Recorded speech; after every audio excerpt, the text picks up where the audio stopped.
মানুষ বড়ই বিচিত্র প্রাণী।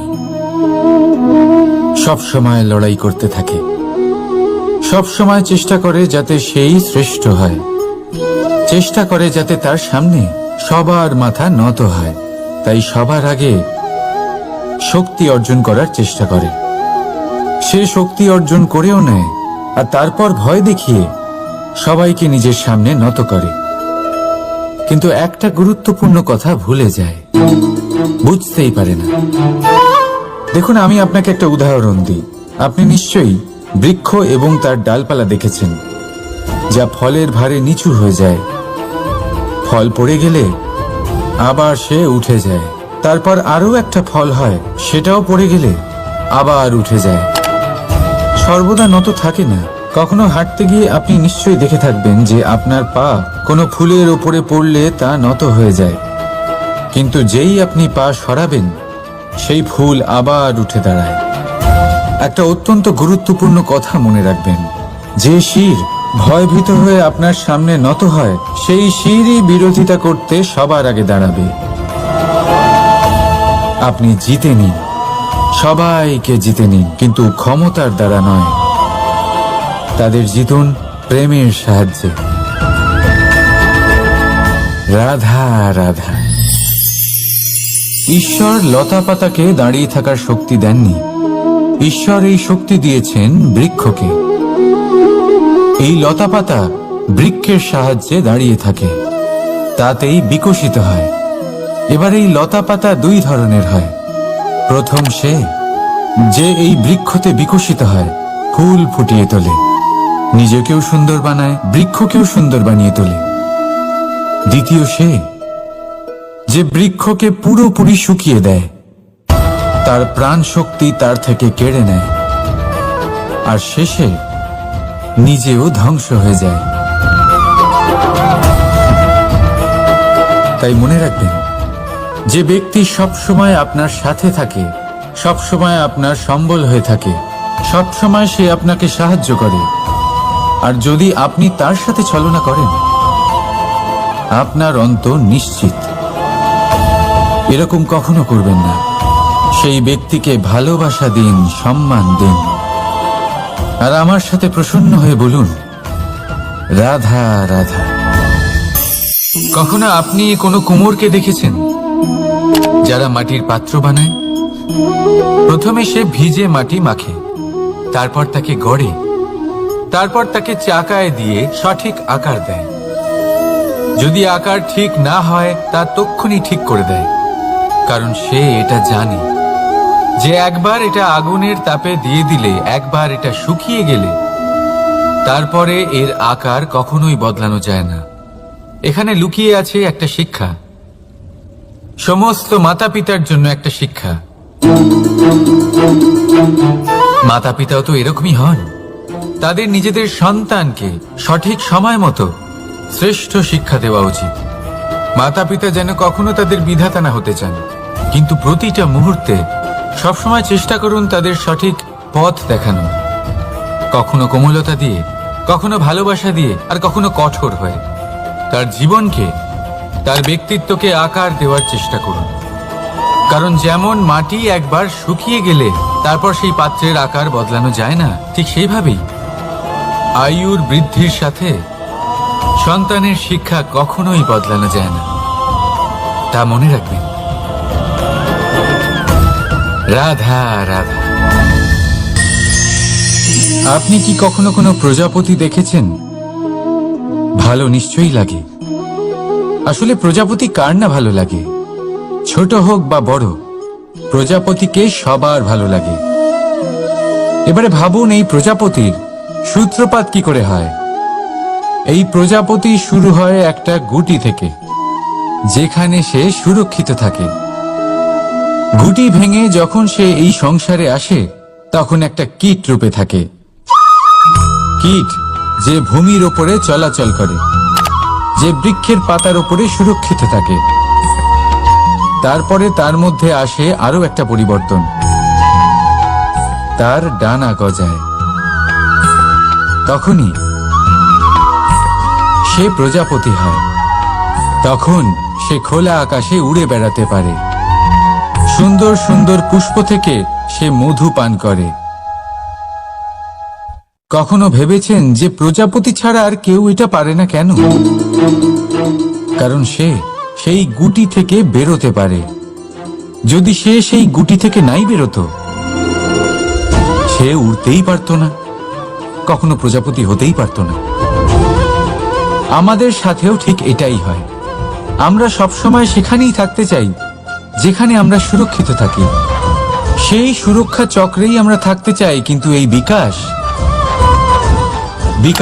সুরক্ষা সীমা পার হওয়ার পরেই অর্জন করা যায়। তাই যদি আপনি জীবনে বড় কিছু করতে চান, মহান কাজ করতে চান, নিজের ব্যক্তিত্ব তৈরি করতে চান, তাহলে এই সুরক্ষা চক্র ভুলে যান। সুরক্ষা সীমা লঙ্ঘন করুন, এগিয়ে যান, প্রতিকূলতার সম্মুখীন হন, কঠিন পরিস্থিতির সম্মুখীন হন, সাহস করে এগিয়ে চলুন, আরো শক্তিশালী হয়ে উঠুন।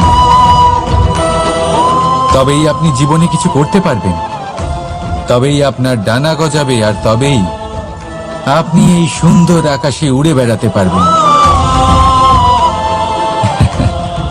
রাধা রাধা। আমাদের কোনো স্থানে পৌঁছতে গেলে একটা মাধ্যমের প্রয়োজন হয়। কিছু মানুষ এই মাধ্যমকে রাস্তা বলে, কেউ পথ বলে, আবার কেউ বলে সরণি। মানুষ নিজের লক্ষ্যে পৌঁছানোর জন্য এই পথেরই খোঁজে থাকে, কিন্তু মানুষ একটা কথা বুঝতে পারে না, যে এই পথে এগোতে গেলে এই পথকে পিছনে ঠেলাও অত্যন্ত প্রয়োজন। যদি এটা করার ক্ষমতা আপনার না থাকে, তাহলে আপনার পথ আপনাকে লক্ষ্যে পৌঁছতে দেবে না। দ্বিতীয় কথা, যদি নিরন্তর চেষ্টা আপনি করতে পারেন, যদি সেই ক্ষমতা আপনার মধ্যে থাকে, তাহলে আপনি যখন চাইবেন, যেখানে চাইবেন, নিজের পথ নিজেই বানাতে পারবেন। রাধা রাধা। আমাদের সব থেকে ভালো লাগে বিজয়, সব থেকে অপ্রিয় হলো পরাজয়। কিন্তু আপনাকে একটা কথা বলে দিই, হার নামক কোনো পরিণাম হয়ই না। যাই পরীক্ষা থাকুক না কেন, হয় সেটা জয়তে পরিবর্তিত হয়, নয় সেটা আমাদের কোনো শিক্ষা দিয়ে যায়। তাই কোনো কিছু নতুন শুরু করার আগে কখনো সংকোচ করবেন না।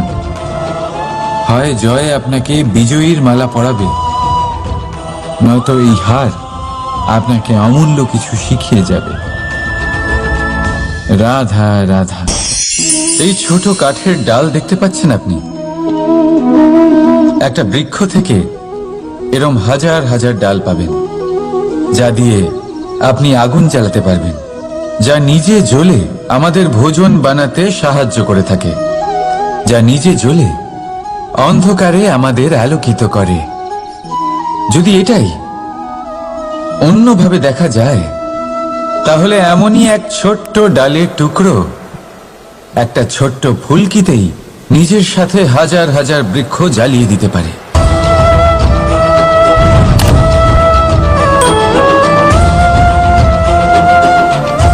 পার্থক্য কোথায়? পার্থক্য হলো শুধু দৃষ্টিভঙ্গিতে, মানসিকতায়। যদি এই মন শীতল রাখেন, শান্ত রাখেন, তাহলে অসংখ্য মানুষের জীবন আলোকিত করবেন। যদি ক্রোধ আর অহংকারের আগুনে জ্বলতে থাকেন, তাহলে শুধুমাত্র বিনাশ করবেন। সিদ্ধান্ত আপনার। রাধা রাধা। আজ বিজয়া দশমী, সেই দিন যবে শ্রীরাম রাবণকে বধ করেছিলেন। এ হলো সেই দিন যেদিন শ্রীরাম লঙ্কা জয় করেছিলেন। লোকে বলে এটা খারাপের বিরুদ্ধে ভালোর জয়ের প্রতীক। এটাকে দেখার আরো একটা দিক আছে। আগে হ্যাঁ, এটা ভালোবাসার জয়ের প্রতীক, এটা পরিবারের জয়ের প্রতীক। আপনি তো নিশ্চয়ই জানেন যে রাবণ মহা জ্ঞানী ছিল, মহা শক্তিশালী ছিল, মহাদেবের পরম ভক্ত ছিল রাবণ। এবার যে ব্যক্তি কৈলাস পর্বত তুলতে পারত, সেই ব্যক্তি নিজে এক কাটা বৃক্ষের মতো শ্রী রামের চরণে পড়েছিল। কেন? কারণ রামের সাথে লক্ষণ ছিল, কিন্তু ওদিকে রাবণের সাথে বিভীষণ ছিল না। একদিকে এক পরিবারের মধ্যে ভালোবাসা ছিল, কিন্তু অপরদিকে আর এক পরিবারের মধ্যে দূরত্ব বাড়ছিল। তাই মনে রাখবেন, যদি সংসারের ওপরে বিজয় লাভ করতে হয় তাহলে সর্বপ্রথম পরিবারের মধ্যে ভালোবাসা বজায় রাখতে হবে। পরিবারের মধ্যে ভালোবাসা বাড়ান, দূরত্ব নয়।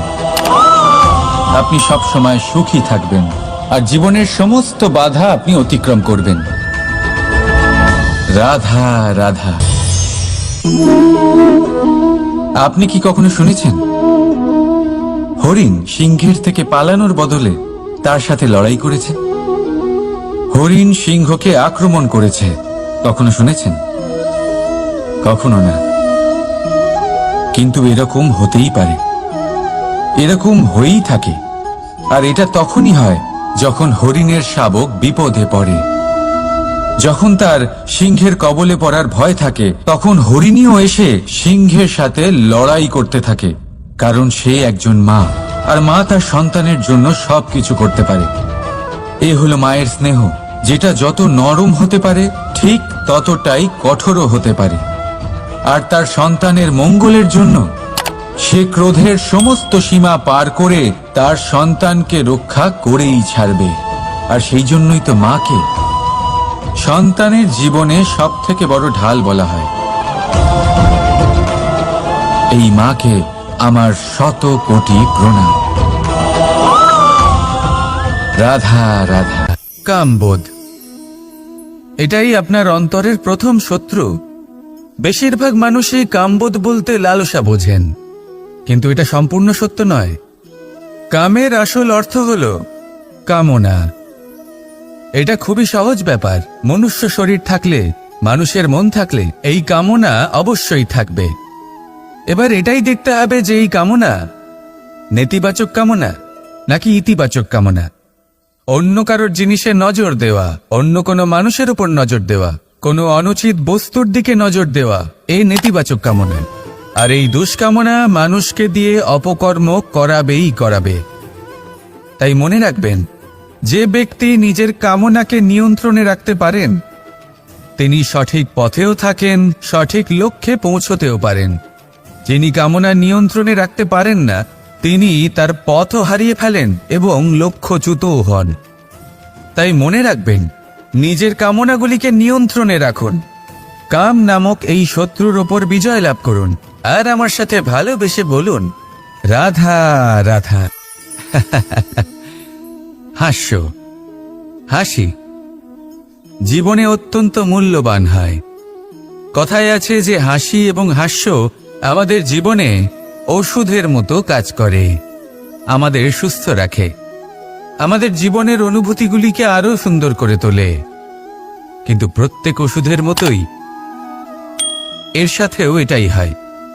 প্রত্যেক ওষুধ সঠিক সময়ে, সঠিক মাত্রায়, সঠিকভাবে গ্রহণ করতে হয়। যদি এরকম না হয় তাহলে এই ঔষধও শরীরের ক্ষতি করে দিতে পারে। এবার আপনি ভাবতে পারেন, হাসি থেকে কিভাবে ক্ষতি হতে পারে? আপনি যদি অন্য কারোর উপরে হাসেন তাহলে হয়তো তার মনে কষ্ট হতে পারে, তার অন্তরের মিত্র হয়তো শেষ হয়ে যেতে পারে, আর অন্তরের শত্রু জেগে উঠতে পারে। কিন্তু এটাই যদি আমরা সকলকে সাথে এনে সকলের সাথে হাসি, তাহলে হয়তো আমাদের অন্তরের এই হৃদয়ের ভেতরে লুকিয়ে থাকা যে শত্রু তা শেষ হয়ে যেতে পারে, আর অন্তরের বন্ধুসত্তা প্রকাশিত হতে পারে। ঠিক কি না? এবার আপনাকে উদাহরণ দিই। যখন দ্রৌপদী দুর্যোধনকে নিয়ে হেসেছিল তখন তা মহাভারতের সৃষ্টির কারণ হয়েছিল। কিন্তু সেইখানেই যখন পার্থ আর মাধব একসাথে বসে মৃদুমন্দ হাসতেন তখন ধর্ম স্থাপন করা হয়েছিল। তা আপনি কি চান?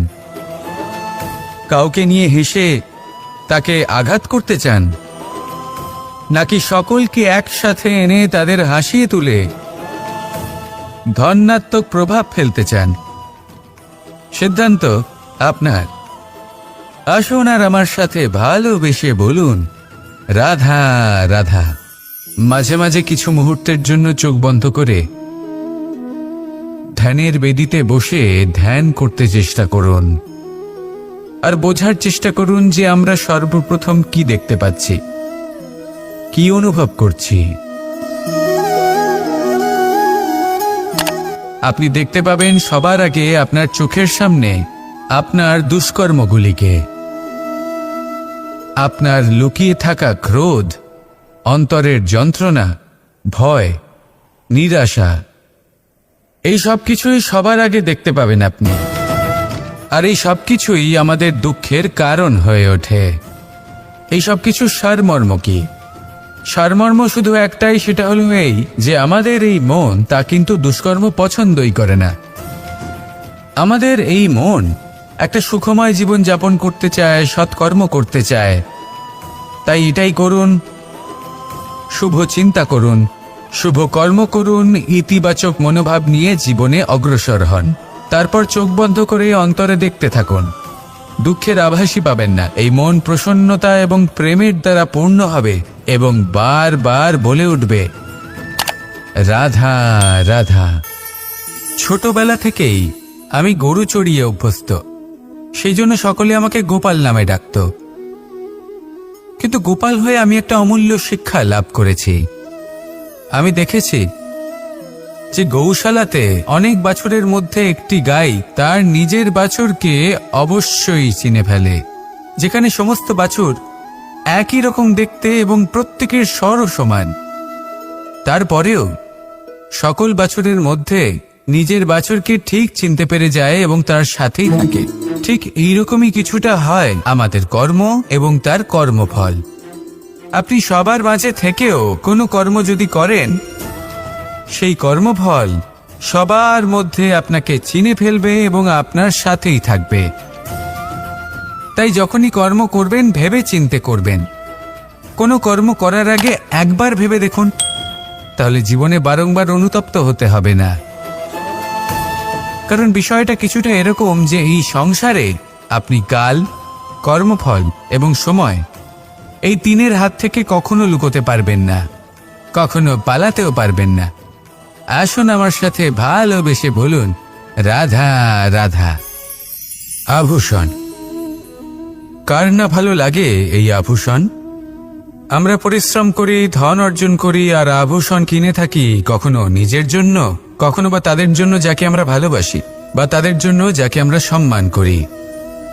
হয়তো সেই জন্যই সীতা চূড়ামণি ধারণ করেছিলেন এবং আমি সামন্তকমণি। কিন্তু এটাই কি সেই প্রকৃত আভূষণ যা আপনার মূল্য বৃদ্ধি করে? না। শ্রীরামের আভূষণ হল ওনার নম্র ভদ্র ব্যবহার। মাতা সীতার আভূষণ হল ওনার সততা, ওনার নিষ্ঠা, ওনার ত্যাগ।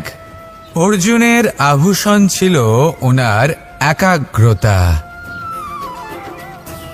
রাধার আভূষণ ওনার প্রেম। এই আভূষণ কোথাও নেই, আপনার মনে আছে। যদি আপনার মনে মিষ্টতা থাকে, তা শান্ত হয়, তাতে সততা থাকে, নিষ্ঠা থাকে এবং প্রেম থাকে, তাহলে আপনার অন্য আর কোনো আভূষণের কোনো প্রয়োজন নেই। আপনি যতই ভিড়ের মাঝে থাকুন, আপনার ঔজ্জ্বল্য চোখে পড়বে। আসুন আর আমার সাথে ভালোবেসে বলুন, রাধা রাধা। সুখ এবং দুঃখ, এই দুই হলো আমাদের জীবনের অবশ্যম্ভাবী এবং গুরুত্বপূর্ণ অঙ্গ। আমাদের সকলের জীবনে কখনো সুখও আসে, আবার কখনো দুঃখও আসে। আমরা সবসময় ভাবি আমরা কিভাবে সুখ লাভ করব, কিভাবে আমরা দুঃখ থেকে দূরে থাকতে পারি। আর এই জীবনে যা কিছুই ঘটুক না কেন, সেই সব কিছু আমরা সুখ এবং দুঃখের মাপদণ্ডে মেপে থাকি। এবার এখানে একটা ছোট্ট বিষয় আছে। এটা ভেবে দেখতে হবে যে কে আসলে সুখী ব্যক্তি। সুখী ব্যক্তি হলেন তিনি যিনি নিজের জীবনে নিজের কর্মের বিশ্লেষণ করে থাকেন, সেই বুঝে পদক্ষেপ নেন। উনি কি করতে চলেছেন সেটা উনি জানেন। আর যদি ওনার কোনো দোষ থাকে বা ভুল থাকে, তাহলে সেগুলো শুধরে নিয়ে এগিয়ে চলেন। সেই জন্য উনি সুখী হন। অন্যদিকে যে ব্যক্তি দুঃখী, তিনি কি করেন? তিনি নিজের ওপর নয়, অন্যের ওপর নিজের নজর রাখেন যে তিনি কি করছেন, কিভাবে কর্ম করছেন, ওনারা অন্যের নিন্দা করেন, অন্যের সাফল্য দেখে ঈর্ষা করেন, ক্রুদ্ধ হয়ে যান, ওনাদের বাধা দিতে চেষ্টা করেন। সেই জন্যই তো ওনারা দুঃখী হন। এই সংসারে এমন অনেক ব্যক্তি আছেন যারা এই কারণে দুঃখী নন যে তাদের জীবনে দুঃখ আছে। তারা এই কারণে দুঃখ পান কারণ অন্যের জীবন অনেক বেশি সুখের। দেখুন, শেষ পর্যন্ত আপনাকে নিজের কর্মের প্রতি মনোসংযোগ করতেই হবে, অন্যের প্রতি নয়। কারণ আপনার জীবনে আপনার কর্ম হলো এমন একটা জিনিস যা আপনার নিয়ন্ত্রণে আছে। নিরন্তর চেষ্টা করতে থাকুন, নিজের কর্মকে বুঝতে শিখুন, শুধরে নিন, নিজেকে শ্রেষ্ঠ করে তুলুন। তখন সাফল্য নিজে থেকে আপনার কাছে আসবে, আর এই মন প্রসন্ন হয়ে বলবে, রাধা রাধা। প্রেমের পরিভাষা আসলে কি? ভিন্ন ভিন্ন ধরনের ব্যক্তি, ভিন্ন ভিন্ন ধরনের প্রেমী, আলোচক বিভিন্ন ধরনের পরিভাষা প্রদান করেন এই প্রেম নিয়ে। কিন্তু প্রত্যেকের মনে এই কখনো কখনো এই প্রশ্ন এসেছে, এই ভালোবাসা আসলে কি? নিজের প্রিয়তমকে জয় করাই কি প্রেম? চার হাত এক হয়ে যাবার নামই কি প্রেম? নিজের আবেগ ব্যক্ত করাই কি ভালোবাসা? না, প্রেমের অর্থ কাউকে লাভ করা নয়, বরং তার মাঝে বিলীন হয়ে যাওয়া। যদি কারোর হাত ধরে থাকি তাহলে আজীবন তার সাথে পথ চলা হলো প্রেম। প্রেম শুধুমাত্র সেটা নয় যা প্রেমী আর প্রেমিকার কেশদামে মালা বেঁধে দেয়। মাতা পিতার জন্য দিনরাত পরিশ্রম করা, নিজের পরিবারের জন্য দিনরাত পরিশ্রম করা, সেটাও প্রেম। নিজের বন্ধুদের জন্য, আপনজনের জন্য সবকিছু উজাড় করে দেওয়ার নাম হলো ভালোবাসা। নিজের মাতৃভূমির জন্য সাহসের সাথে লড়াই করা এবং আনন্দে নিজের জীবন ত্যাগ করে দেওয়াও কিন্তু প্রেমের নামান্তর। সেই জন্য যারা বুদ্ধিমান ব্যক্তি তারা কখনো প্রেমের পরিভাষা খুঁজতে চান না, কারণ তারা জানেন যে এই প্রেম কতটা বিশাল। তারা জানেন যে এই প্রেম হলো এক বিশাল সাগর যাকে নিজের মুঠোয় ধরে রাখা যায় না। সেই জন্য এই প্রেমের সাগরে ডুবে যান এবং সকলকে ভালোবাসতে শিখুন। যদি সবাইকে ভালোবাসতে পারেন তাহলে তাদেরও কল্যাণ হবে যারা আপনাকে ভালোবাসে, তাদেরও কল্যাণ হবে যাদেরকে আপনি ভালোবাসেন, আর আপনারও কল্যাণ হবে। আর তখন এই মন ভালোবেসে বলবে, রাধা রাধা। এই সংসারের অন্তের, এর বিনাশের প্রারম্ভ কিভাবে হয়? কোনো যোগের মাধ্যমে, কোনো ভয়ানক অসুরের আগমনে, নাকি প্রকৃতির রাগের কারণে? না, এই সংসারের বিনাশের প্রারম্ভ হয় আমি থেকে। এই আমি, এই তুমি, এটা আমি করেছি, ওটা তুমি করেছো, এটা আমার, ওটা তোমার, আদি ইত্যাদি।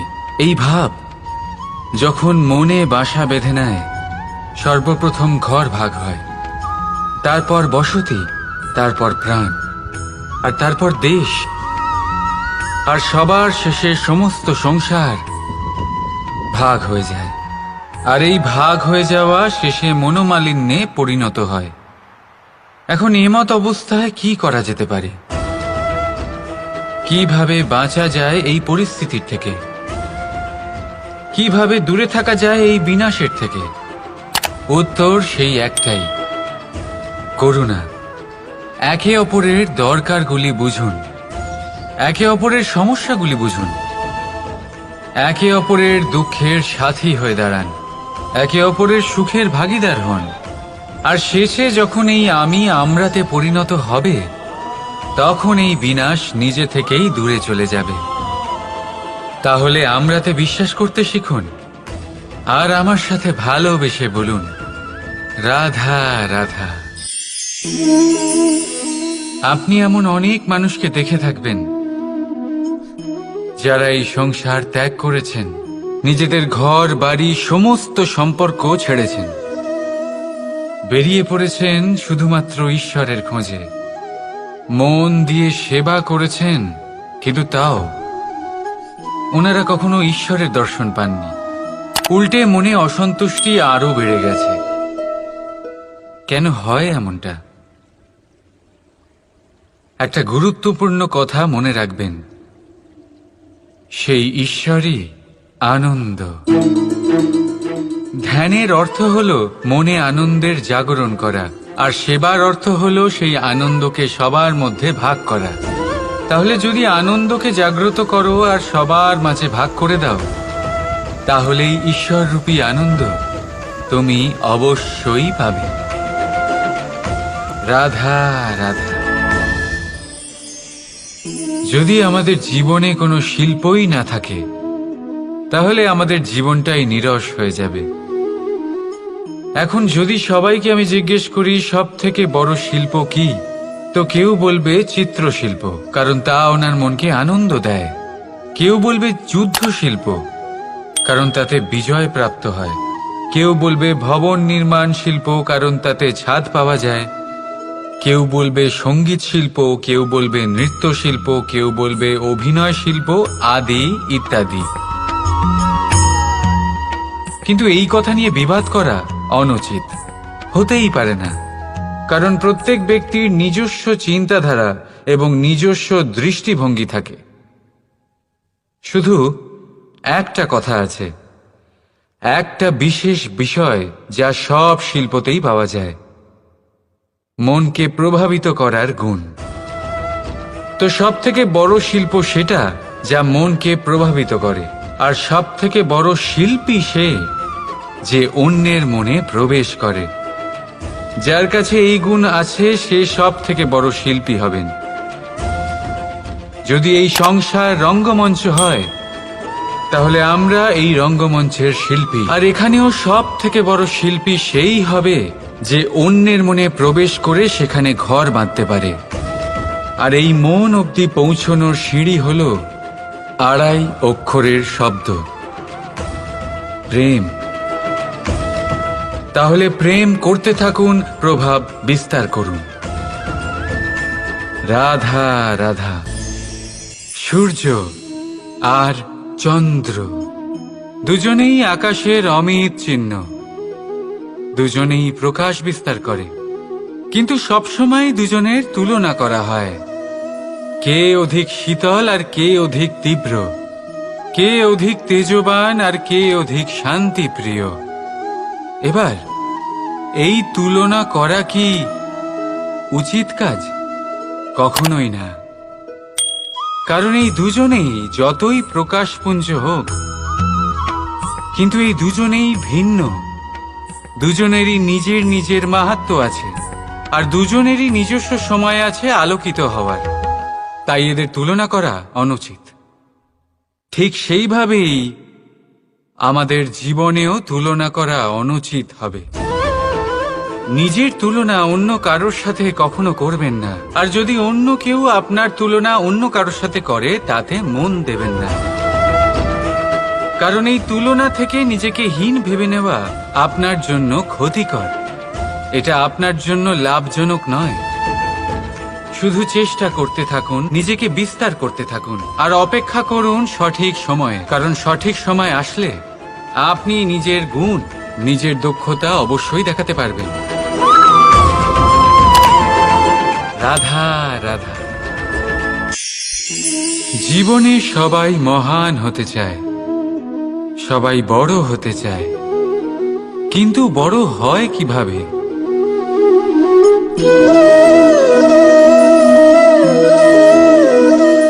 এটা আমার হাতে কি বলুন তো? সর্ষে বীজ? না, এটা হলো বটের বীজ। এই বীজ এত ছোট হয় যে সবার সাথে সহজেই মিশে যায়, বড়ই সহজে ধরণীতে মিশে যায়। কিন্তু যখন এটা বৃক্ষরূপে বড় হয়, আর তারপর যখন পড়ে যায়, সমস্ত পরিবেশকে কাঁপিয়ে দেয়। ঠিক এইভাবেই বড় হতে থাকুন, বটের বীজ আর বটের বৃক্ষ। আর যদি জীবনে আপনি সত্যি বড় হতে চান, তবে সর্বপ্রথম নিজের অহংকারকে, নিজের অভিমানকে ছোট করে নিন। এত ছোট যাতে সবার সাথে বসতে পারেন, কিন্তু অন্তর থেকে এত বড় হয়ে যান যাতে যখন আপনি উঠবেন তখন কেউ যাতে আর বসে না থাকতে পারে। রাধা রাধা। আমাদের মধ্যে এমন কজন আছে যারা ভয়তে ভীত হয়ে পড়ে, কোনো বৃহৎ কার্য করার আগে মনের সামঞ্জস্য হারিয়ে ফেলে? মোটামুটি সবাই, তাই না? প্রত্যেক ব্যক্তির মনেই এই ভয় জাগ্রত হয়। তবে এর অর্থ আমার দৃষ্টিভঙ্গি দিয়ে মনে হয় এই ভয়ের অনুভূতি খারাপ নয়। কারণ যদি এই অনুভূতি খারাপ হতো, তাহলে কি ঈশ্বর এই অনুভূতি প্রত্যেক প্রাণীকে দিতেন?